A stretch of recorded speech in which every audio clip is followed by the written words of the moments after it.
우리 지역의 시사 이슈를 쉽게 풀어 이야기하는 시간 시사토크, 아나운서 김문정입니다. 우리 지역의 활력을 더하고 또 주민의 삶의 질을 높이는 도시재생, 현 정부 주요 국정과제 중 하나인데요. 우리 전북의 주요 사업은 무엇이고 또 어떠한 결과물들이 기대되는지 잠시 후에 이야기 나눠보도록 하겠습니다. 그 전에 먼저 이번 주 주요 이슈 원광대학교 원도연 교수님과 함께합니다. 안녕하세요. 네, 안녕하세요. 네, 우리 지역에서 안타까우면서도 허망한 화재 소식이 있었죠. 정읍 내장산에 있는 사찰 내장사 대웅전에서 불이 났는데요. 주말을 앞둔 시점에 너무나 갑작스럽고 좀 당황스러웠습니다. 어떻게 보셨나요? 네, 좀 매우 안타깝고 깜짝 놀랐죠. 저는 두 가지 생각이 들었는데, 하나는 우선 그나마 그렇게 다행이다. 왜냐하면 내장사에 굉장히 중요한 천연 자원도 있고, 거기 이제 굴거리 나무라고 하는 천연 군락지가 있습니다. 그쪽까지 불이 안 번져서 다행이고요. 또 내장사의 범종이 또 굉장히 유명한 국가 문화재인데, 이런 게 그나마 보존이 돼서 다행이다라는 생각이 들고, 또 하나는 내장사의 이 대웅전의 화재를 보면서 이 절이 만들어진 지가 백제무왕 때 만들어지거든요. 물론 영은사라는 이름으로 만들어지긴 합니다만, 근데 이 절이 좀 사연이 많습니다. 조선 중종 때 한번 불이 났었고요. 그 다음에 정유재란 때 불이 한번 났었고, 그리고 또 한국전쟁 때 불이 한번 났었습니다. 그래서 지금 대웅전이 그때 타고 그 이후에 새로 지어진 건물인데, 국가에 큰 병고가 있을 때마다 이렇게 내장사에 불이 나곤 해서, 이번 화재를 보면서, 야, 이게 좀, 뭔가 좀 이렇게 안타까우면서, 야, 이거 좀 이렇게 무슨 일이 있으려나 느낌이, 좀 그런 느낌이 좀 있어서 안타까웠습니다. 불이 난 직후에 전북경찰청 종합상황실에 지금 내장산 정각 대웅전에 불이 났다, 이런 전화가 들어왔고요. 그 뒤에 일부러 냈어요, 이 말이 이어졌다고 합니다. 보다 자세한 내용 당시 뉴스 리포트로 함께 만나보시죠. 시뻘건 화염이 정읍 내장사 대웅전을 집어삼켰습니다. 불은 2시간 반 만인 어젯밤 9시 10분쯤 완전히 꺼졌지만 목재 건물인 대웅전은 잿더미로 변했습니다. 천연 고찰을 이루던 나무 기둥은 보시다시피 모두 검게 그을렸고 바닥에는 부서진 기왓장들만 나뒹굴고 있습니다. 새카맣게 타버린 소화기가 당시 상황이 얼마나 처참했는지 말해줍니다. 다행히 다친 사람은 없고 문화재 피해나 산불로 이어지지 않았지만 소방서 추산 17억 8천만 원의 재산 피해가 났습니다. 경찰은 화재 현장에서 휘발유를 뿌리고 불을 지른 혐의로 50대 승려를 붙잡아 구속영장을 신청했습니다. 이 승려는 어제 저녁 경찰에 전화를 걸어 자신이 불을 질렀다고 신고했습니다. 석 달 전부터 수행을 위해 내장사에 머문 승려는 함께 생활하던 스님들이 서운하게 해 술을 마시고 불을 질렀다고 진술했습니다. 수행소로 생활하면서 조금 좀 서운한 감정이 있었던가 봐요. 자신이 좀 벌레를 받았다든가. 내장사 대웅전이 불길에 사라진 건 이번이 4번째입니다. 정유재란과 한국전쟁으로 소실된 데 이어 지난 2012년 누전 추정 화재로 사라졌다 시민성금과 예산 25억 원으로 복원됐는데 9년 만에 방화로 또 순환을 겪었습니다. 또 참하루 지켜내지 못하고 소실된 데 대해서 참 배 아픈 아픔을 느끼고, 대한불교 조계종은 방화범으로 붙잡힌 승려를 최고 수위로 징계하겠다고 밝혔습니다. 경찰과 소방당국은 모레 국립과학수사연구원과 합동감식을 진행할 예정입니다. 네, 불은 2시간 만에 진화가 됐지만 목조로 이루어진 대웅전 건물이 모두 소실되고 말았습니다. 진실 공방이 이어지고 있는데 구속된 승려는 사찰 내에 따돌림이 있었고 승려들에게 서운함을 느껴서 술을 마신 뒤에 우발적으로 범행을 저질렀다고 진술을 했는데요. 이 소식을 듣는 시청자분들의 머릿속에 스쳐 지나가는 과거의 사건이 하나 있으리라는 생각이 듭니다. 바로 지난 2008년 국보 1호 숭례문 방화 사건이죠. 역시 우발적인 방화였는데 이 사건도 굉장히 충격적이었습니다. 그렇죠. 예. 이제 사실은 이 사찰이 화재로 소실된 경우 중에는 2005년에 동해안 산불 때 낙산사가 또 이렇게 탔지 않습니까? 그때도 매우 안타까웠는데, 낙산사야 우리 사람이로 어쩔 수 없는 그런 이제 환경에 떠치지만 숭례문이나 이번 경우는 좀 어이없는 일이죠. 그러니까 이게 저는 우리 문화재가 가지고 있는 어떤 이렇게 성격이라는 게 있지 않습니까? 그러니까 문화유산을 대하는 시민적 태도가 사실은 그 사회가 가지고 있는 시민적인 성숙도를 말해주는 것이기도 하고 또 문화재가 역사유산으로 존재하는 것만이 아니라 우리 삶의 거울이 되지 않습니까? 그러니까 굉장히 소중하고 중요한 자산인데 이게 우발적으로 뭐 화가 났다고 해서 막 불을 질러버리고 이럴 수 있다는 게 참 상상이 납득이 잘 안 되죠. 아직 우리 사회가 좀 상당한 정도의 시민적 성숙이 아직도 한참 더 가야 되겠구나 이런 생각과 함께 참 안타깝다 이렇게 생각이 듭니다. 네, 이번 불로 약 17억 8천만 원 상당의 피해가 났다고 하고요.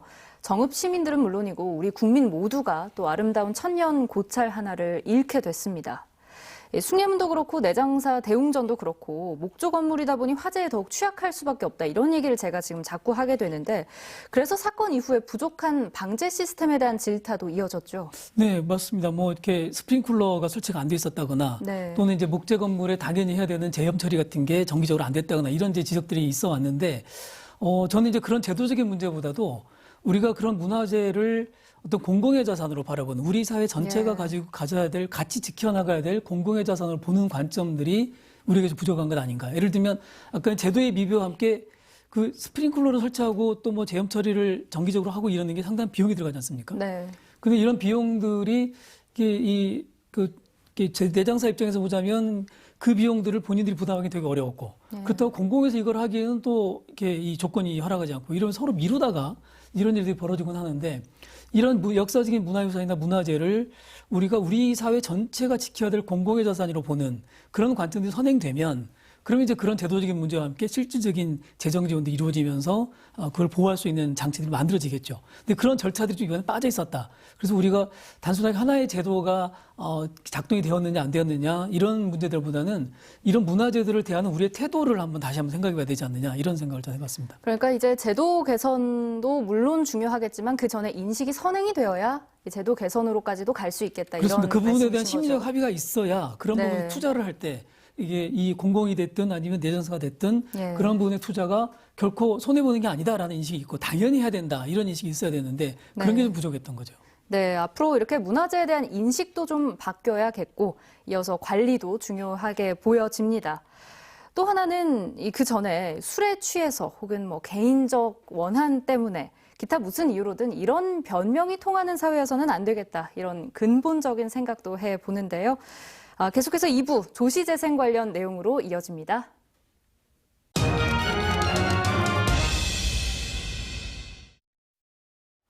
네, 도시재생 사업. 말 그대로 침체된 지역사회에 다시 활력을 불어넣는 사업인데요. 현 정부의 도시재생 뉴딜 사업 역시 주민의 편의를 도모하고 도시의 역량을 강화하는 데 주력해서 국가나 국민이 필요로 하는 공공의 이익을 창출하는 데 그 목표가 있을 겁니다. 다양한 이야기가 나올 수 있겠지만 오늘 시사토크에서는 전북의 전반적인 상황 그리고 개별 지역의 도시재생 사업 진행 내용들을 중심으로 이야기 나눠보겠습니다. 전북대학교 도시공학과 황지욱 교수님 그리고 김인순 공간문화로 대표님 두 분 함께합니다. 어서 오세요. 네, 안녕하세요. 반갑습니다. 반갑습니다.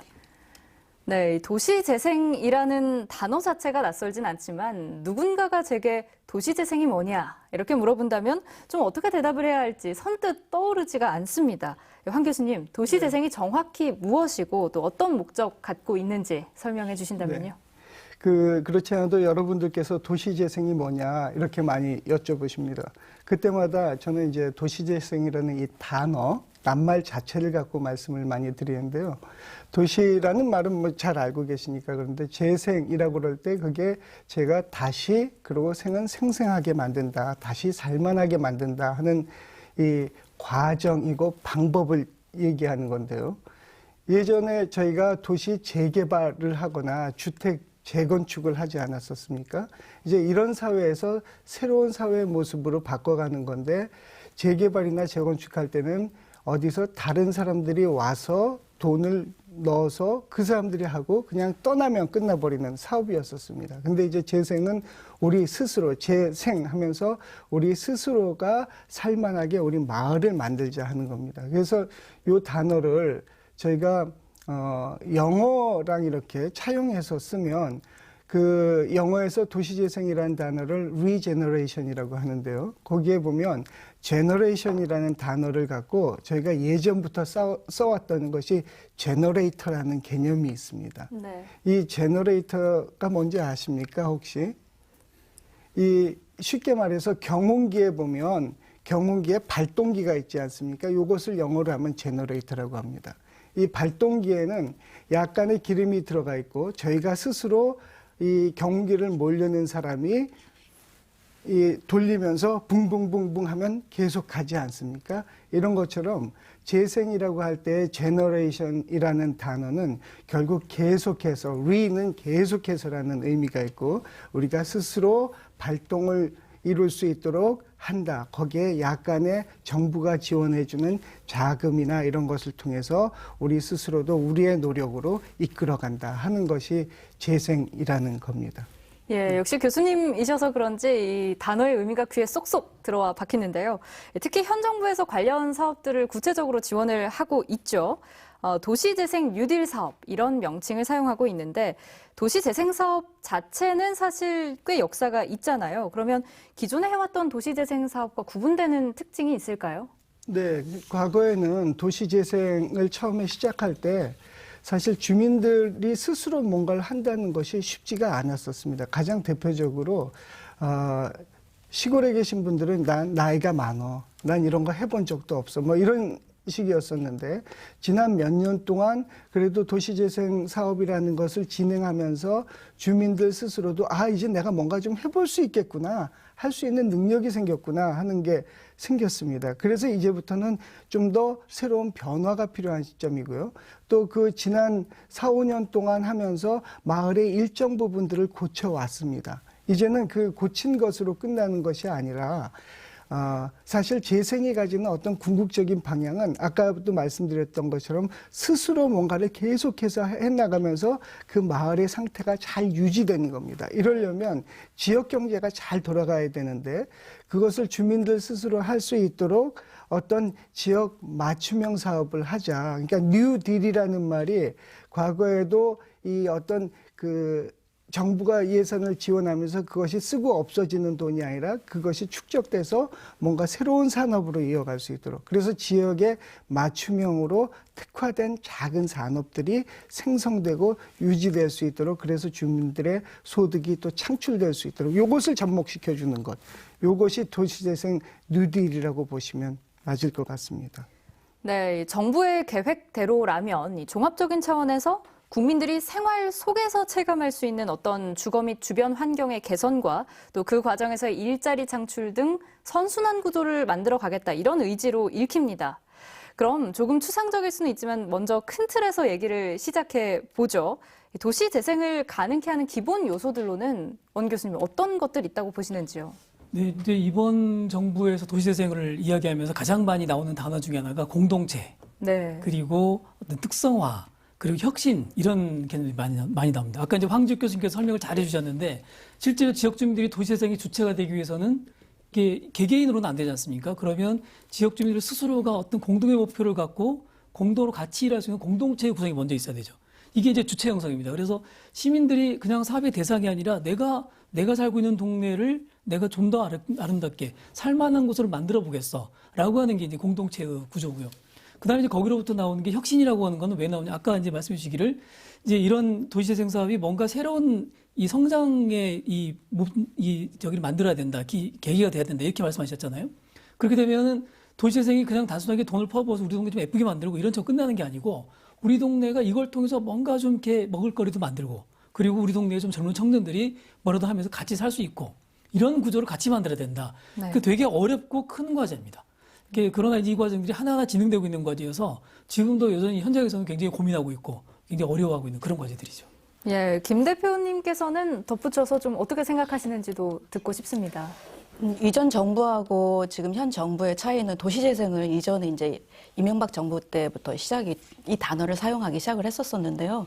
이제 문재인 정부 들어와서 일종의 차별을 짓는 것은 뭐냐면 바로 그 주민 주체, 공동체 활성화, 복원 이것이 가장 중요한 키워드로 이제 등장을 하면서 그 도시재생 뉴딜이라는 단어를 이제 여기 안에 붙이기 시작했는데 이제 말씀대로 주민 주체, 주민 공동체 복원이라고 하는 게 가장 중요한 단어이지만 이것이 문제가 있을 수밖에 없어요. 자연스럽지 않을 수밖에 없는 게 뭐냐면 이 지역에 대한 문제인식이 주민으로부터 시작된 게 아니라 외부의 인자들이 이 안에 들어가서 문제라고 지적을 하면서 시작이 되는 상황이기 때문에 주체로 형성이 되기 위해서는 실제로 시간이 많이 걸립니다. 그리고 또 이것을 선정하는 방법에 있어서도 세 가지의 가장 중요한 요소를 지금 뽑고 있어요. 인구가 그 30년 동안에 가장 많았었을 때하고 최근에 여기에서 몇 프로 정도였더라? 20% 이상이 감소했느냐라고 하는 기준을 따지기도 하고 경제 규모도 20년 중에서 20% 이상 감소한 때가 언제였었느냐.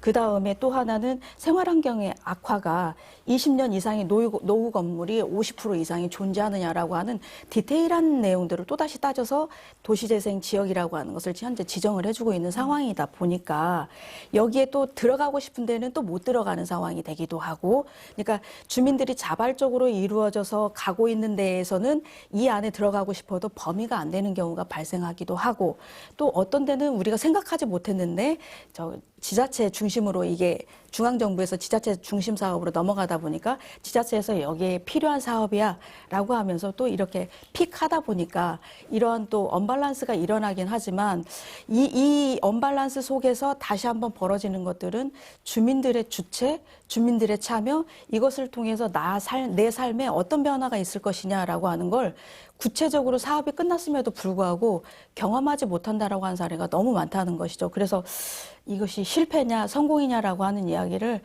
아직은 할 수는 없지만 다시 되돌아오게 되면 이전의 물리적 환경 개선하고 현재의 물리적, 심리적, 문화적 환경 개선으로 변화하고 싶다고 하지만 그게 굉장히 오래가고 더디 갈 수밖에 없는 거라서 정부도 이걸 긴 호흡으로 가야 되는 거고 이 사업을 바라보고 평가하는 사람 입장에서도 길게 가야 될 필요가 있다라는 생각이 듭니다. 네. 사실은 이 문재인 정부가 이야기하고 있는 도시재생이 뭐 특정 정부가 아니라도 방향성 자체는 맞는 거 아니겠습니까? 이런 방향으로 가야 되는데 사실은 지역에서 실제 현장 단위에서 성과가 나는 건 굉장히 오래 걸리는 그런 작업이어서 그래서 이런 사업을 놓고 이제 저는 제일 걱정되는 게 도시재생 사업이 이게 실패야 성공이야라고 딱 단정 지어버리고 그리고 일정 기간을 정해놓고 이 사업을 성과를 이렇게 내라고 지표를 너무 강제하고 이런 게 오히려 좀 우리들 모두가 너무 조급해하고 그런 건 아닌가 이런 생각이 좀 들더라고요. 그러니까 그 지표를 설정을 안 하게 되면 또 이게 얼마만큼 10년을 줄 건지 20년을 줄 건지 그리고 이걸 다음에 선정을 할 때 이 사업이 이제 매년 10조씩을 소비하게끔 되어 있고 지방정부랑 이것을 같이 또 합자를 하게 되어 있는 상황이라서 그런 부분들을 쫓기게 되다 보면은 그 기준표가 설정이 될 수밖에 없다는 생각도 어느 들기도 정도의 해요. 기준은 네. 있어야 한다 이런 말씀이신 것 같고요. 예, 그러니까 기본적으로는 뭐 주민들이 자발적이고 주체적으로 좀 일궈 나가야 하고 그에 발맞춰서 아까 황 교수님 맨 처음에 얘기해 주신 것처럼 기름칠을 좀 정부나 지자체에서 해줄 필요가 있고 또 원 교수님께서도 이걸 좀 길게 가지고 가야 할 사업이 아닌가 이런 말씀들을 해주셨는데 사실 도시재생의 출발은 지역의 특화산업을 발굴해 나가는 데 있을 텐데요. 지역 특화산업이라는 단어를 떠올리면 왠지 전북의 경우에는 미래 먹거리라고 하는 탄소산업, 이런 신재생 에너지 분야, 또 농수축산물과 같은 지역의 특산품, 이런 분야들이 먼저 떠오르게 됩니다. 이것도 최근 도시재생 의미와 결을 같이 하는 얘기인지도 궁금한데요. 어떻게 보시는지요? 이제 산업적으로 도시재생이 연결이 직접적으로 되기는 쉽진 않죠. 예를 들면 탄소산업이 뭐 도시재생의 어떤 한 단위에서 우리 동네는 탄소산업을 키우기 이렇게 되진 않죠. 왜냐하면 탄소산업은 굉장히 복잡한 산업구조를 갖고 있고 그래서 이게 어떤 마을 사업으로 이루어지기는 어려운 사업이죠. 그러나 우리가 탄소 산업이 그 자체로 안 되겠지만 예를 들면 우리 마을에서 탄소와 관련된 어떤 우리들이 할 수 있는 작은 사업들을 소재를 이용해서 뭘 만들어 본다거나 이럴 수 있는 구조도 충분히 할 수 있죠. 그런데 이런 이제 대체로 첨단 산업이나 소재 산업들, 전통 산업을 가지고 오긴 쉽지가 않고 다만 우리가 가졌던 과거의 산업들 있지 않습니까? 예를 들면 전주 같은 경우는 섬유 산업에 뭐 이제 그러면 우리가 섬유 산업을 대규모 공장에서 하청으로 이제 뿌려주는 그런 방식으로 생각하는데 그게 아니고 우리 마을에서 이렇게 수제로 우리가 옷을 만들어서 이렇게 사람들에게 이렇게 공급하고 그걸 통해서 우리가 조금 이렇게 이 생활에 도움을 얻는 뭐 이런 식의 어떤 구조들이 지역 내에서 만들어진다. 그래서 어느 공간에는 이렇게 수제 옷을 만드는 옛날에 이제 우리 70년대에 만났는데 양장점 거리. 그러니까 예. 이제 다시 만들어진다거나 또는 어디는 이제 이 수제 구두방 거리가 만들어진다거나 이런 게 있을 수 있으면 굉장히 좋은 모델이 되겠죠. 근데 정말 쉽지는 않습니다. 되게 어렵고 왜냐하면 이 지금 워낙 공산품들이 저가에 공급이 되다 보니까 네. 시장에서 선택받기가 되게 어렵죠. 되게 비싸고 그러면 시장에서는 사실은 경쟁을 하기 어렵고 그러다 보니까 이런 산업들이 성공하기는 쉽지 않은 그런 어려움들이 있죠. 네, 황 교수님께서는 어떻게 생각하시는지요? 원 교수님 하신 말씀 차원에서의 도시재생도 있고요. 또 사실 도시재생이라는 게 저희가 정부에서 정책적으로 만들어둔 것이 한 4-5가지 규모로 나눠서 하고 있습니다. 그러니까 하나는 보면 지역경제 기반형이라고 그래서 그것은 좀 대규모 도시에서 대규모 산업과 연관된 도시재생도 있고 또 우리 마을 가꾸기라고 그래서 아주 조그마한 규모도 있고 그럼 면적 규모도 다르고 인구 규모도 다르고 산업 규모도 다르게 그렇게 특화시켜서 접근하는 것들이 있습니다. 그래서 현재의 그 아나운서님께서 말씀하셨던 것과 같은 그 탄소나 이런 것은 좀 새롭게 접근하고 있습니다. 그 그린 뉴딜이라는 차원에서 도시재생을 그린 뉴딜과 또 접목해서 국토교통부뿐만이 아니라 환경부에서 지원하는 사업을 통해서 연계해서 가는 이런 체계도 있고요. 그런데 요것은 이제 대도시 중심으로 이루어지는 어떤 제조업 중심에서 변화를 일으키는 요 산업 쪽으로 가는 거라고 본다면 마지막에 원 교수님 말씀하신 것처럼 소호와 같은 것들이 있습니다. 소호라고 들어보셨죠? 스몰 오피스 또 하우스, 하우징 오피스, 이런 식입니다. 그러니까 내가 살고 있는 곳에서 작은 가게를 하면서 이것이 그 지역의 특색을 정말 잘 드러내도록 하는 것. 이런 산업들이 이제, 사람들의 그 어떤 그곳에 대한 정체성을 찾아갈 수 있도록 하고 방문하게 만들고 여기서 이 사업을 하면 내가 잘 사람들과 큰 돈을 버는 것도 아니고 또 뭡니까 갑자기 성장하는 건 아니지만 이런 어떤 관계를 이루면서 공동체도 이루고 사람들과 함께 계속해서 영위해가는 삶을 살 수 있을 거야 하는 이런 특색들을 찾아주는 것 이것도 이제 도시재생의 한 모습입니다. 그래서 그런 것이 다양하게 일어나고 있고요. 우리나라에서도 사실 아주 잘 이루어지는 곳이 몇 군데 있긴 있습니다. 그 대표적인 것이 좀 멀리 있지만 강원도 정선에 가면 폐광촌이 있는데요. 그 폐광촌 마을을 어떻게 바꿨냐면 박물관 도시 이렇게 바꿨습니다. 네. 그래서 그 마을 거리 자체가 박물관처럼 변하도록 그러니까 이 폐광에 대한 옛 정취를 느끼면서 그곳을 체험해 볼 수 있도록 하는데 그러면 폐광의 수준이냐 그게 아니라 여기에서 묵는 사람들은 호텔에서 묵는 것과 같은 그런 수준으로 바꿔놨습니다. 그러니까 여기서 이제 사업을 하시는 분들 그 숙박을 하시는 분들도 어떻게 했냐면 정말 예전에 호텔에서 배웁니다. 미리 배워서 이 침대보는 어떻게 해야 되고 또 손님이 왔을 때 우리가 어떻게 대접을 해야 되고 이런 수준으로 해놔서 사람들이 방문하면 재방문의 효과가 크게 나타나는 이런 것이 이제 강원도의 정선 폐광 지역에도 있고요. 또 우리나라뿐만이 아니라 사실 도시재생이 먼저 조금 활발하게 이루어졌던 데가 일본이었었는데 일본에서도 이런 유사한 사업들을 되게 많이 지내는데 도토리현 같은 곳에는 작은 도서관 프로젝트 같은 것이 있습니다. 이 작은 도서관 같은 데서는 뭘 하냐면 처음에 정말 이젠 문 닫을 수밖에 없는 도서관이었었는데 여기에서 도서관 하면 저희는 조용히 해야 된다고 생각하지 않습니까? 근데 막 아이들이 뛰노는 도서관이 된 거예요.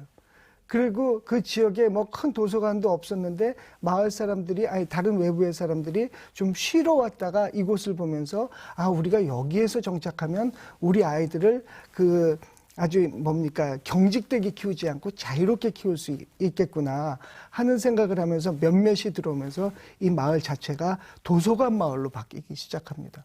그러니까 우리 김인순 박사님 얘기하신 것처럼 도시재생이라는 게 어떤 지켜야 할 기준도 있지만 이것을 단시간 내에 저희가 효과를 내려고 그러지 않고 좀 장기적으로 계속해서 본다면 아마 제가 볼 때는 이 효과가 정말 잔잔하게 파문을 일으키는 그런 정책으로 자리 잡을 수 있지 않을까 이런 생각은 해봅니다. 네, 교수님 말씀을 제가 조금 다시 정리를 해보자면 이 도시 재생이 기본적으로는 다양한 단위에서 진행이 되고 있고 또 그렇기 때문에 미래의 신산업도 중요하지만 지역의 전통적인 특화 산업을 새롭게 재조명하고 여기에 조금 초점을 둘 필요가 있다. 그래서 아까 강원도와 뭐 일본의 예를 들어주셨는데 정말 한 끗 차이가 큰 결과를 낳을 수 있겠구나 이런 생각이 이제 개인적으로는 드는데요. 두 분도 좀 성공 여부를 떠나서 좀 생생한 사례들을 들어볼 수 있을까 싶은데 먼저 대표님께서 해주신다면요.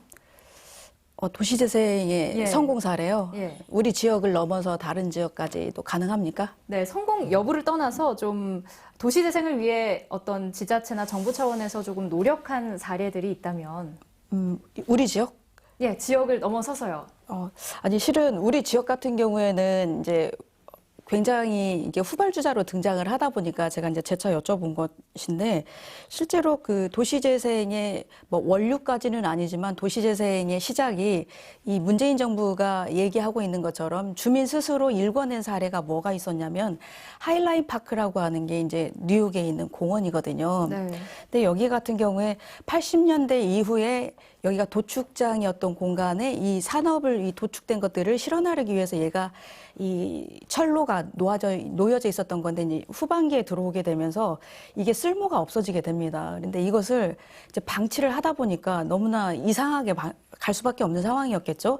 그래서 이것을 어떻게 할까 고민하고 있던 차에 시민들이 여기에 꽃이라도 심자라고 하는 게 이제 시작이 됩니다. 그러면서 그 하이라인 친구들이라고 하는 시민단체가 구성이 되고 꽃을 심는 과정이 생겨요.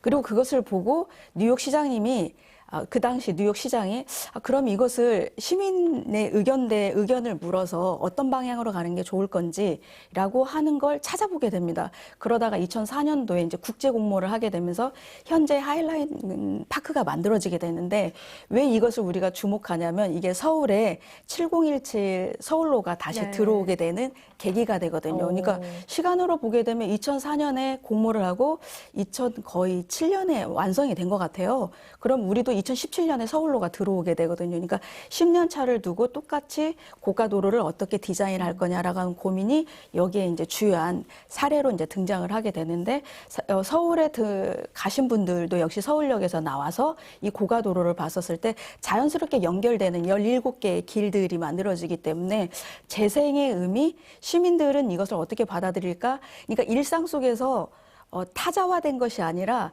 이게 내 삶 속으로 들어왔었을 때 굉장히 중요한 의미를 발현하게 된 의미로서 저는 이 사례를 좀 들고 싶다라는 생각이 들어요. 네, 그럼 좀 더 구체적인 우리 지역의 사례들로도 좀 들어가 보도록 하겠습니다. 대표적으로는 군산 근대 역사 문화거리가 있죠.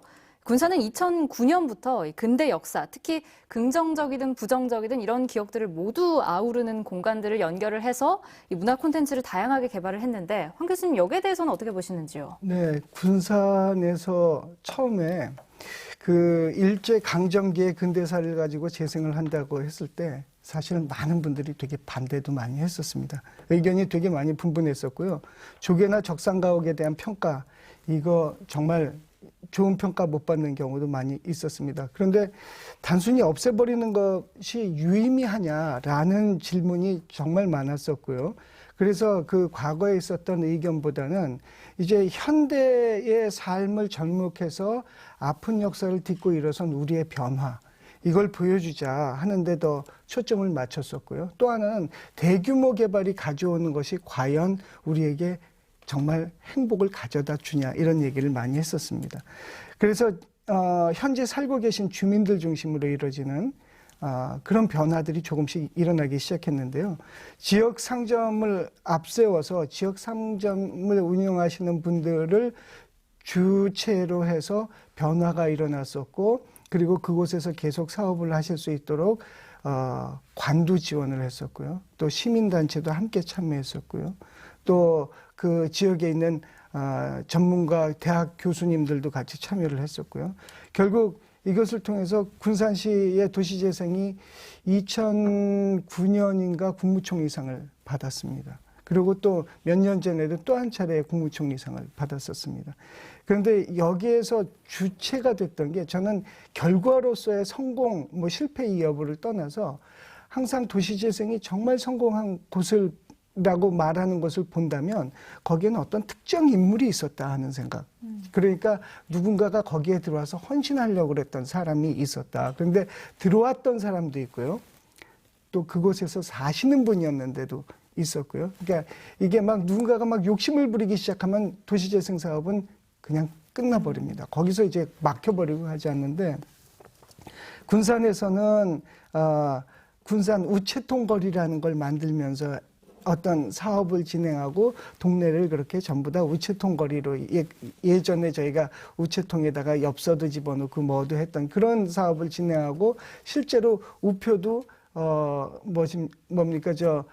정보통신부 우체국 가서 우표도 만들어 갖고 실제로 발행해서 자국에다가 외국인들은 자국에다가 보내기도 하고 이런 이벤트 사업도 진행을 하고 또 얼마 전에는 지난 설날이었는데요. 군산시의 공설시장 청룡몰에서 시장 상인들을 대상으로 군산 콘텐츠 팩토리 프로젝트라는 도시재생 방송을 했었습니다. 라이브 방송을 진행했는데 우리 그 유명 인사가 하는 그런 그 방송 먹는 거 방송이 있지 않습니까? 식당 찾아가서 여기가 문제가 돼 있고 어쩌면 하는데 그거 이상의 효과가 났었습니다. 그러니까 도시재생을 통해서 뭔가 지역에서만 가능한 이색 축제들을 좀 계획해서 이게 상권 활성화에 도움이 되기도 하고 경제적으로 실제요. 네, 그런데 그것이 그냥 누군가를 위해서 일회성 이벤트가 아니라 꾸준히 이곳에 살고 있는 분들이 지속적으로 하실 수 있도록 했던 것. 그것을 잘 도와주셨던 분이 계셨던 것. 이것이 참 중요한 역할을 하지 않았었는가 하는 생각을 해봅니다. 네. 사실은 굉장히 한 20년 동안 작업을 해온 작업이었지 않습니까? 근데 군산이 처음부터 근대 역사를 이 도시재생의 테마로 설정했던 것은 아니었고, 예를 들면 군산에 굉장히 중요한 근대적 역사 자산들이 있었어요. 군산시청, 군산역 이런 게 일제강점기에 지어진 대표적인 건물들이었는데 군산시가 그걸 다 부셨습니다. 철거를 했거든요. 많은 부분이 없었죠. 그래서 사실은 굉장히 늦었어요. 늦었는데 그나마 이제 이 부둣가 쪽에 있었던 세관이나 은행 건물들을 살리면서 그 앞에 동국사까지 이어지는 거리를 거기가 이제 군산이 일제강점기에 최초로 만들어진 우리나라 최초의 계획도시라고 부르는 격자형 도시 대표적인 곳인데 그러니까 그 공간을 살려야 된 거죠. 그런데 사실 이제 저희가 보면서 느끼는 거는 그 아까운 문화적인 유산들을 부시고 나중에 이제 새로 만들어 가는데 과거를 복원해가면서 새로 만들어가는데 이게 그 과정이 너무 어렵고 힘들었다는 거죠. 그래서 저는 지금도 우리 주위에 있는 건물들을 자세히 봐야 되는데 예컨대 익산도 그렇고요. 남원도 그렇고 일제강점기에 일본인들이 지었다고 해서 그걸 다 우리가 그걸 없앨 필요는 없는 거 아니고 우리들이 살았던 흔적이니까 그런 굉장히 소중한 공간들이 남아 있습니다. 근데 지금도 그런 공간들이 계속 허물어져 가고 있어요. 그러니까 실제로는 근대 역사 거리를 또는 이런 이제 어떤 도시재생에 대한 특화를 해가기 위해서는 우리가 현재 갖고 있는 게 뭐냐를 잘 봐야 됩니다. 이제 그런 부분의 노력도 같이 뒤따라가지 않으면 도시재생이 잘못하면 그냥 애껏 다 날리고 나서 나중에 그때 그걸 왜 없었을까 이렇게 후회하게 되는 일이 참 많다. 이런 경우도 많습니다. 죄송합니다. 그걸 판단하는 사람들이 외부에서 전문가라고 와갖고 이건 불필요한 거야 이렇게 말해버리는데 그거에 현혹되면 안 될 것 같아요. 정말 구심점이 있는 분이 맞습니다. 실질적인 좀 지역에 도움이 될 수 있는 방안을 얘기를 하고 이제 이끌어가야 한다 이런 말씀이신 것 같고 이게 사실 도시재생을 성공과 실패의 이분법으로 나누기보다는 좀 말씀하셨듯이 스토리를 잘 녹이고 또 상생하는 게 중요하겠다 이런 생각이 들고 근본적으로는 좀 지역사회 내부로부터 비롯된 문화의 힘에서 출발해야 한다 이런 생각도 드는데요. 교수님 이런 말씀 맞으신가요? 저는 아까 두 분이 굉장히 재밌는 사례를 말씀해 주셨잖아요.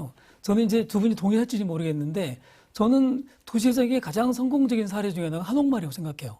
전주 한옥마을의 경우가 실제로 거기가 제3종 미관지구에서 해제되면서 그 지역을 밀고 아파트를 짓자라고 하는 주민들의 강렬한 요구가 있었음에도 불구하고 그거를 전주시가 지킨 거 아닙니까? 전주 시민들이 합의하면서 물론 강렬한 저항이 있었지만 그걸 지켜나갔습니다. 지키고 그 공간을 만들었는데 지금 한옥마을은 한국의 전통마을을 대표하는 공간이 됐죠. 그러니까 실제로 거기 있는 한옥마을의 주민들이 실제로 본인들은 느끼지 못한다 하더라도 눈 밝은 눈과 아까 말씀하셨던 굉장히 중요한 사람이 있어야 된다고 그랬는데 전주의 한옥마을은 문화예술인들이 스스로 지켰던 곳이죠. 뭐 단순히 이렇게 복잡한 얘기가 아니었습니다. 한옥마을이 무너져가고 굉장히 조건이 열악하니까 문화예술인들이 돈이 없잖아요. 그럼 값싸게 들어갈 수 있는 임대 공간을 찾아 들어간 곳이 한옥마을이었고 그 공간에서 다양한 문화활동들이 이루어지고 이게 결과적으로는 도시재생으로 이어졌다. 그래서 한옥마을은 도시재생이라고 이름 붙지 않았지만 사실은 가장 성공적인 도시재생 모델이고 그게 우리한테 있다, 우리 옆에 있다. 그런 생각을 합니다. 군산의 근대거리 같은 경우가 나중에 만들어진 곳이라고 한다면 한옥마을의 경우는 우리가 그런 가치를 좀 새롭게 발견할 필요도 있다. 저는 그런 생각을 합니다. 그러니까 전주 한옥마을과 관련해서는 이따가 저희가 다시 한번 이야기를 나눠보도록 하겠지만 왜냐하면 교수님께서는 긍정적으로 말씀은 해주셨지만 이에 대해서 좀 부정적인 시각도 분명 존재하거든요. 네네. 그래서 저희가 조금 이따가 다시 얘기를 해보도록 하겠고요.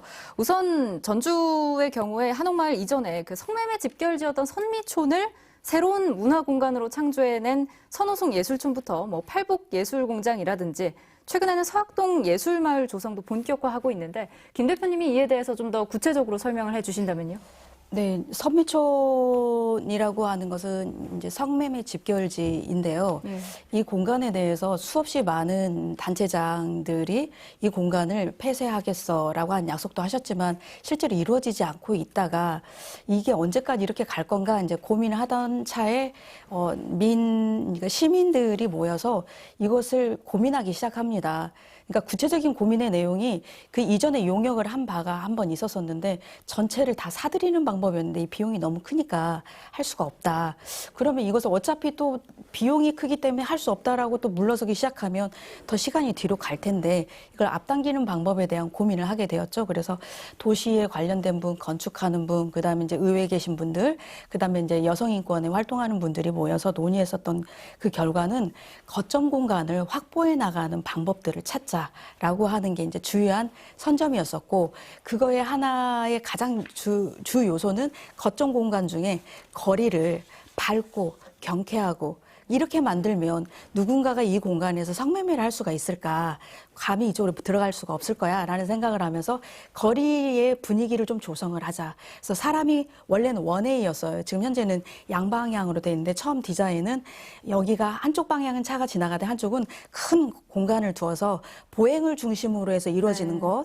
그다음에 여기에는 이제 여성들이 자활을 할 수 있는 그런 핸드메이드랄지 이런 것들의 그 상점들이 들어갈 수 있게끔 하자라고 하는 것들에 대한 고민이 있었고 이게 성공을 하게 되면 추후에는 건너 마을에 주거환경 개선뿐만이 아니라 주민들의 조직도 한번 만들어보자라고 하는 것까지 저희가 이제 꿈을 가지고 시작을 했었고 그것이 거점 공간이 이제 6개가 확보되는 데 있어서 가장 주요했던 것 그 시드머니는 뭐였냐면 도시재생 사업이었었어요.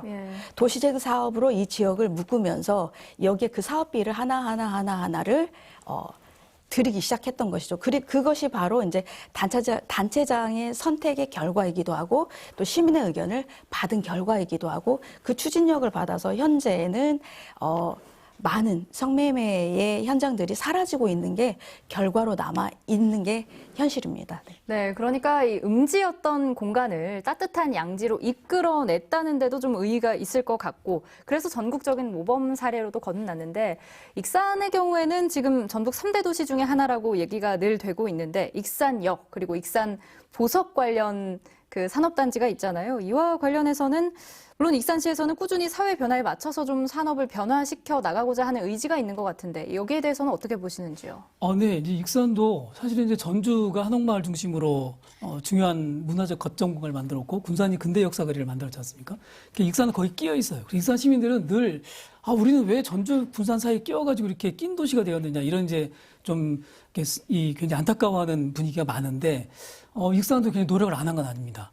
특히 중앙동의 근대거리에는 일시군 1프로젝트로 해서 거의 한 10여 년 이상 상당한 액수가 투자가 되었죠. 그런데 이제 문제는 중앙동의 문화거리를 그냥 하나의 문화거리로 보는 게 아니라 사실 일이역, 지금 익산역이죠.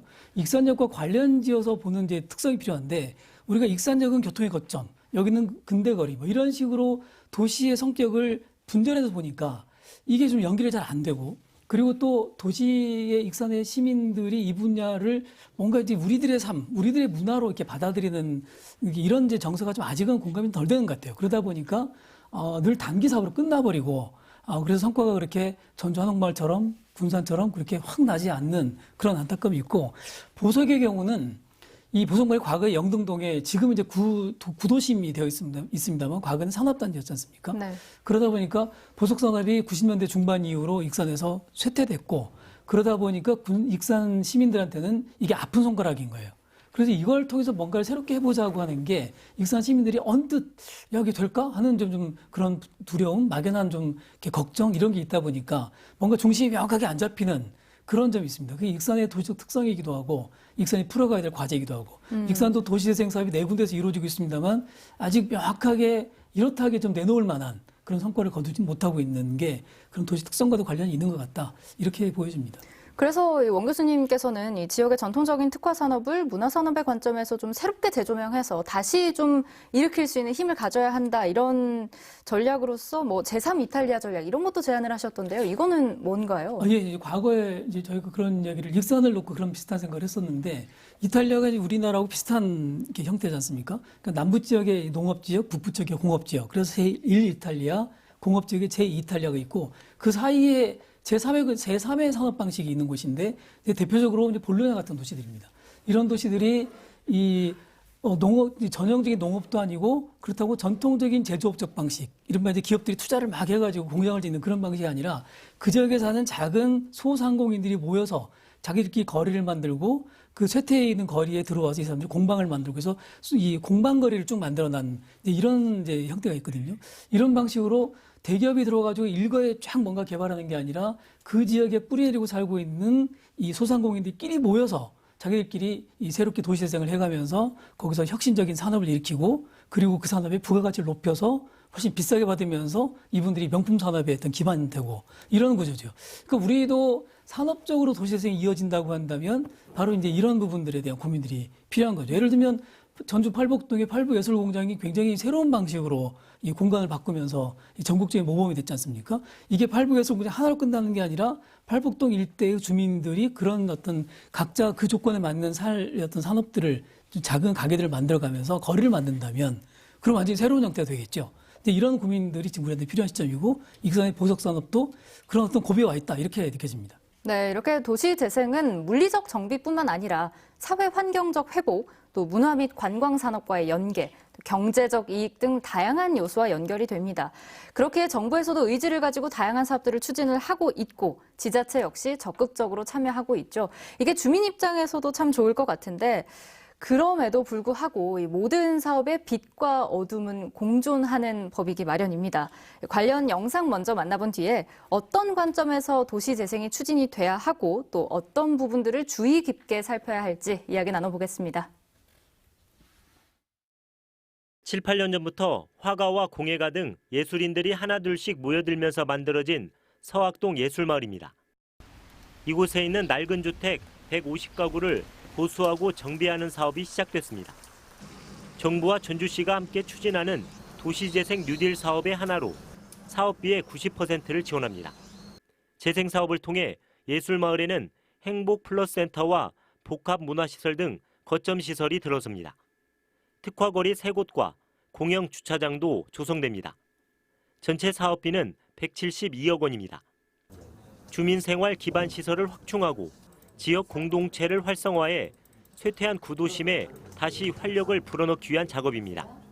단합이 잘 돼가지고 각자 솔선수범하고 이 쓰레기 처리장도 깨끗이 하고 여러 가지로 그냥 동네에서 합심으로 그러고 하고 있어요. 마을에 살고 계시는 지역 주민분들의 삶의 질을 향상시키고 기존에 있는 작가분들이나 공예하시는 분들만의 예술이 아니고 이 마을에 살고 있는 전체 주민분들이 예술가가 되는 그런 마을을 추진하고 있습니다. 또 길 건너 한옥마을과 연계해 더 많은 관광객이 전주를 찾도록 하는 게 목표입니다. 한옥마을만 왔다 스쳐가는 관광이 아니라 우리 예술마을도 들릴 수 있는 그런 연계성을 가지고 저희가 그런 사업을 하도록 그렇게 진행하고 있습니다. 하지만 마을이 개발되고 부동산 값이 오르면서 한옥마을처럼 원주민이 떠나는 젠트리피케이션이 나타나고 있어 부작용을 최소화하는 방안도 마련해야 할 것으로 보입니다. 네, 마을 주민들의 적극적인 참여와 관의 뒷받침으로 이 구도심의 활기가 넘치는 건 긍정적이지만 쾌적한 환경으로 개선이 되면서 지역의 임대료가 상승하고 이를 감당할 수 없는 원주민이나 관련 노동자 계층이 밀려나는 젠트리피케이션이 우려되기도 합니다. 저는 사실 멀리 갈 것도 없이 전주 한옥마을이 떠오르는데요. 이 젠트리피케이션, 과연 도시재생 이후에 불가피한 현상일까요? 황 교수님? 쉽지 않은 문제입니다.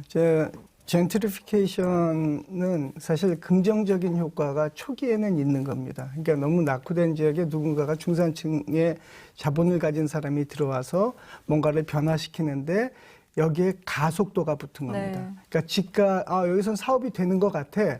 그러니까 이제 누군가가 들어와서 초기에는 이 지역을 뭔가 활성화시키려고 노력을 했습니다. 예를 들자면 방금 이야기 나온 것처럼 예술가들도 들어오고, 예술가들은 사실 큰 돈이 없으니까 좀 허름한 상점을 사서 아니면 집을 빌려서 거기서 뭔가를 이렇게 개선을 했었는데, 그러니까 사람들이 찾아왔는데, 나중에 보니까 여기 사람들이 찾아오니까 여기가 임대료도 올려도 되겠고 장사도 잘 되고, 그러면서 이제 예를 들자면 뭐 대형 프랜차이즈나 어떤 다른 사람들이 들어오면서 이들이 대형 자본이 들어오면서 모든 것을 사고 그리고 돈 중심으로 움직여가기 시작하는 겁니다. 이 현상은 사실 저희가 이제 시장 경제를 이루는 사회에서 막기가 쉽지가 않습니다. 또 사람들도 돈이 되면 거기에 편승해 갑니다. 그런데 요것을 이제 조정하는 장치들이 스스로에게서 이루어져야 된다는 거죠. 그것을 하지 않을 때는 나중엔 어떻게 될 수 있냐면, 저희가 홍대 앞거리 지난번에 뉴스에도 크게 나고 그랬었습니다만 더 이상 임대를 할 수 없는, 임차인이 존재하지 않는, 너무나 비싸니까 전부 다 나가버려서 오히려 지역이 확 갑자기 침체하다 못해 그냥 소멸해버릴 그런 위기감에 빠졌던 것처럼 이렇게 되지 않게 하려면 같이 함께 노력하는 것이 필요하고요. 그리고 대규모 프랜차이즈에 너무나 열광하는 이런 것은 정말 피해야 한다 하는 생각이 듭니다. 그러니까 저희가 항상 무엇을 하든 간에 아까도 말씀드렸지만 재생에서는 이 속도감이 정말 중요합니다. 너무나 빠른 성장을 추구해서 말하자면 경제적 부를 얻는 데 목표를 둔다면 아마 재생이 왜곡되지 않을까 이런 생각이 많이 들고요. 궁극적으로 저희가 재생을 하고자 했을 때의 목표가 뭐냐면, 우리가 살고 있는 우리의 공동체가 행복을 찾아가도록 하자 했던 것, 요것을 잊지 않는다면 아마 같이 행복을 찾아가는 과정이 무엇이고 어떻게 하면 행복을 찾아갈 수 있는지, 나만의 행복이 아니라 우리의 행복이라는 것을 생각한다면 생각이 많이 달라질 수 있지 않을까, 방법을 쉽게 찾을 수 있지 않을까, 그런 생각을 해보게 된다는 겁니다. 네. 이 말씀에 실제로 이런 젠트리피케이션이 일어나는 데 있어서 가장 핵심적인 추동력을 갖게 되는 것은 결국은 내부의 자원을 선순환하려고 하는 주민들이 빠져있기 때문에, 빠져있다라고 단언을 하면 좀 어려울 것 같긴 한데, 아무래도 소외되고 전문가라고 하는 입장이 들어와서 이것을 손을 대기 시작하면 자연스럽게 그런 부분들은 그렇잖아요. 자본이 들어올 수밖에 없는 상황인 거고, 이것을 예를 들면은 법을 통해서 이 지역에 대해서는 어떻게 제한을 하겠어라고 하는 게 실제 현재 만들어지지 않은 상황이기도 하거든요. 그러다 보니까 자연스럽게 들어올 수밖에 없고, 업종에 있어서의 제한도 실제로 한옥마을 내에서 그 업종의 제한, 종류 이런 것들도 얘기해보지만 결국은 왜 해야 되느냐라고 하는 것들이 또 반대 의견들도 있는 거거든요. 그래서 자발적인 자정작용이 실제로 일어나지 않으면은 이런 현상은 그 이후에도 계속해서 나타나는데, 이상하게도 선미촌 주변에서는 그런 일이 안 벌어져요. 선미촌은 아직 성공하기 아직 덜 된 거죠? 제가 보기에는 그런 것 같아요. 여기에 이제 메리트가, 이게 속도가 늦기도 하고 메리트가 없어서 그런지 모르겠지만, 다만 어디 뭐 부산에서 땅을 사러 왔다, 뭐 하러 왔다라고 하는 얘기는 들리지만, 막상 지금 한옥마을과 같은 이런 사례들의 그 정도의 젠트리피케이션은 이 공간에서 안 이루어지는데, 오히려 찬찬하게 이 공간을 왜 그렇게 됐는가, 어쩌면 속도가 느려서 그럴 수도 있는데 이 부분을 오히려 다른 지역에 적용해야 되지 않을까라는 생각이 들기도 합니다. 근데 사실 한옥마을도 처음부터 이렇게 젠트리피케이션, 부정적인 젠트리피케이션 현상이 일어나지 않았었어요. 90년대, 2000년대 초반까지만 해도요, 이것을 어떻게 해야 될지 막 고민하면서, 당시에 뭐 시장님도 막 여기에 우리 예산으로만 안 되는 것 같아. 중앙정부의 지원도 정말 많이 필요해. 등등의 수많은 이야기가 있었습니다. 그것이 어느 순간에 어떤 일이 벌어졌었냐면, 관광객들이 전주의 한옥마을을 한 번은 들려야 되는 곳으로 정책적 방향을 잡고 그 관광객을 유치하는 어떤 시점이 있었을 때 그 다음부터 갑자기 폭발적으로 성장하기 시작했습니다. 네. 그러니까 제가 말하는 것은 이 젠트리피케이션 현상이 지금은 이렇게 아주 심각한 문제가 아니다 할지라도 어떤 시점이 되면 분명히 어디서든지 발생할 수 있다라고 본다는 겁니다. 네, 이렇게 도시 재생에 대한 이야기를 다층적으로 나눠보고 있는데요. 아까 김 대표님 말씀하신 것에서 약간 좀 들어가 보자면, 이 전북 지역 뉴스들 살펴보면 유독 소외라는 단어들 많이 들어가잖아요. 그런데 세 분 얘기를 쭉 들어보니까 이 도시 재생에 있어서만큼은 남탓만 할 게 아니라 뭐 지역의 자산을 찾아낸다면 충분한 잠재력, 경쟁력 있을 거다, 이런 생각이 들어서 어떤 믿음이 좀 생기는 것 같기도 합니다. 그래서 그 과정에서 중요한 게 또 하나가 핵심 미래인재 육성 및 유치라는 생각이 드는데, 지역에서 어떻게 경쟁력 있는 인재들을 키워서 이 도시재생 사업에 투입을 할 것인지, 혹은 나아가서 타 지역의 인재들을 어떻게 지역으로 모셔와서 도시를 좀 되살릴 수 있을 것인지, 이런 얘기들 좀 간단하게 들어보고 싶은데요. 시간 관계상 짧게 대답해 주시면 좋겠습니다. 먼저 김 대표님부터. 진짜 필요한 부분인 것 같기는 해요. 그러니까 주민들한테 온전히 맡기기에는 이 경험이 부족한 부분들이 있잖아요. 그래서 이분들은 저는 현장에서 직접 모셔다가, 희망이 있는 분들은 현장에서 직접 모셔다 같이 인턴처럼 활동하는 것 자체가 중요하다. 그리고 사람들을 봐야 일이 진행이 되기 때문에 사람에 대한 이해, 그러니까 이걸 문화나 내지는 결과가 아니라 사람에 대한 이해, 어떤 욕구가 있는가라고 하는 부분을 직접 현장에서 들어올 수 있는 기회들을 끊임없이 현장으로 끌어들여야 될 필요가 있고, 당연히 그 안에는 지원까지 같이 포함이 돼서 그렇게 육성할 필요가 있다는 생각이 듭니다. 네, 사실 이 도시 재생이라는 키워드 자체가 워낙 다양한 내용들을 포괄하고 있기 때문에 사실 1시간 내에 다루기에는 여의치 않은 부분이 분명히 있었으리라는 생각이 듭니다. 다음에도 한 번 더 모셔서 얘기 더 들어보도록 하겠고요. 마지막으로 세 분 의견을 종합적으로 간단하게 듣고 오늘 이 시간 마무리해보도록 하겠습니다. 먼저 원 교수님부터 해주신다면요. 네, 이제 우리가 도시재생 뉴딜이라고 하지 않습니까? 이 뉴딜이라는 개념이 원래 루즈벨트 대통령이 대공했을 때 그 뉴딜이 가지는 가장 중요한 의미 중에 하나는 새로운 사회적 가치를 확산하는 겁니다. 그래서 나눈다는 의미가 굉장히 강하고요. 그래서 사회적 연대를 확인하고 그것에 대한 가능성들을 국민들이 공감하는 게 뉴딜의 가장 기본적인 정신입니다. 도시재생도 마찬가지로 저는 이제 말씀드리면서 원주민들에 대한 개념도 좀 달라지는 것 같아요. 원주민들이 계속 살았던 분들이 아니라 새롭게 들어오는 분들이 원주민이 되는 건데, 이분들의 건강성을 어떻게 유지할 건가, 그 이분들에게 어떤 이 동네에 들어와서 살려면 이런 정도의 조건은 해야 돼라는 강제적인 어떤 자극도 필요한 거고, 이런 부분들이 과제로 남아져야, 그래야 도시재생이라는 게 지속적으로, 그리고 우리들의 삶을 바꿔가는 방식으로 천천히, 말씀하신 대로 느리게 변화를 할 거다, 이런 변화에 대한 기대감을 가져봅니다. 네, 황 교수님도 말씀해 주신다면요. 결국은 협의, 소통, 이런 관계가 유지되는 거 아니겠습니까? 누구 한 사람의 자기 주장만 내세우는 이런 구조가 아니라, 그러니까 말하자면 관이 일방적으로 가져가겠어, 이것도 아니고, 주민 누군가가 내가 하자는 대로 왜 안 해, 이런 것이 아니라 서로가 계속해서 소통하고 협의하고 협력하는 이런 체계만 만들어진다면 저는 도시재생이 참 잘 이루어질 수 있을 거라, 이렇게 생각을 하고 있습니다. 네, 김 대표님도요? 저는 마지막 말을 좀 제가 앞서서 말씀드렸던 부분에 좀 수정이 필요해서 그 부분 말씀을 드리면, 도시재생 지역을 선정하는 데 있어서 사업체수 감소 부분은 10년 사이에 가장 많은 시기하고 더불어서 이게 빠진 거 5% 이상 감소가 어떻게 됐느냐라고 하는 건데, 제가 아까 20%라고 말씀드려서 수정을 합니다. 네. 그리고 저는 실은 그런 것 같아요. 도시재생이라고 한 것은 공간을 이해하고 감각적으로 재해석함을 통해서 결국은 상처를 다스리는 것이 결국은 도시재생의 결과가 아닐까. 그것을 시민과 함께라고 추상적으로 이야기를 하지만 그 앞으로 들어가려고 노력하지 않으면 결과는 그 행정의 결과로만 남을 뿐이다. 그래서 삶 속에 지속적으로 들어갈 수 있는 것들에 대한 고민을 앞으로도 계속해야 될 필요가 있다는 생각이 듭니다. 네, 이 도시 재생 사업에 대한 창의적인 대안들이 무럭무럭 자라날 수 있도록 이 눈먼 애향심 혹은 차가운 냉소 대신에 다양한 문화를 포용하고 함께 일궈나가는 연대의식에 도시와 또 우리의 미래를 걸어보는 건 어떨까요? 오늘 시사토크 여기서 마칩니다. 함께해 주신 여러분 고맙습니다.